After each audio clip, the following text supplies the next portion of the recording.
Je vais vous parler du film Veuillez nous excuser pour la gêne occasionnée, la comédie française de l'été sortie le 9 août en salle. Ça parle donc de Sébastien, contrôleur de train, qui est plutôt consciencieux et professionnel. Il rêve d'être muté dans le sud de la France et pour valider sa mutation, il doit effectuer un dernier trajet sous la supervision de Madeleine, une inspectrice qui est carrément sociopathe et qui va pas le lâcher du film. Au niveau du casting, on a Artus, le nouvel acteur des comédies françaises, celui qui est un peu en vogue en ce moment, et puis Elsa Zilberstein, que je ne connaissais pas et que je n'avais pas vu dans d'autres films, mais qui apparemment est assez connu.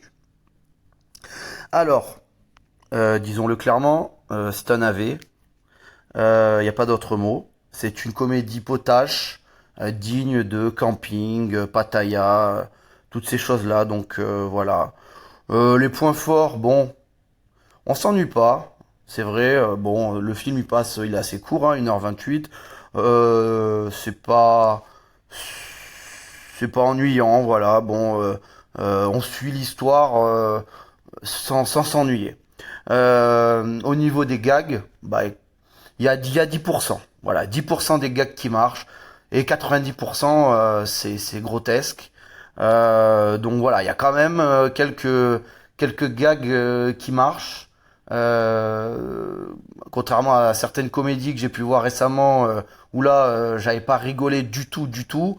Bon, là il y a quand même quelques gags qui m'ont fait rire. Mais bon, du coup il y a quand même 90%.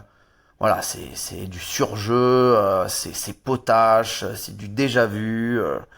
Le film est d'une vulgarité sans précédent. Entre les gros mots sans arrêt lâchés par les protagonistes, les doigts d'honneur toutes les 2 minutes, le niveau sonore de ce film est gigantesque. Ça gueule tout le temps, tout le temps. Le personnage d'Artus est plutôt sympathique, sa femme également. Le jeune garçon qui accompagne Artus dans le film, lui aussi est plutôt cool. Mais les autres personnages, Madeleine y compris, sont insupportables. Insupportables. Euh,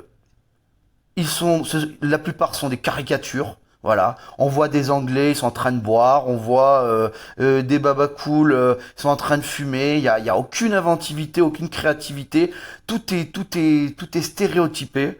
Les personnages, voilà, sont vraiment débiles, clairement. Euh, le film est clairement un plagiat de Bullet Train que je n'avais pas aimé beaucoup non plus, mais qui était quand même bien bien mieux. Là, non. Voilà. Le film, c'est toutes les 15 minutes, ça avance d'un wagon jusqu'à arriver au dernier wagon, quoi. Bon, voilà, on va pas aller par quatre chemins. C'est pas un bon film. Voilà, c'est une perte de temps, claire et nette. Je mettrai donc la note de 4 sur 10, mais même, voilà, hein, ça pourrait être un 3. Et je me réserve le 3 pour vraiment les films encore pires. Et voilà, je mettrai la note de 4 sur 10.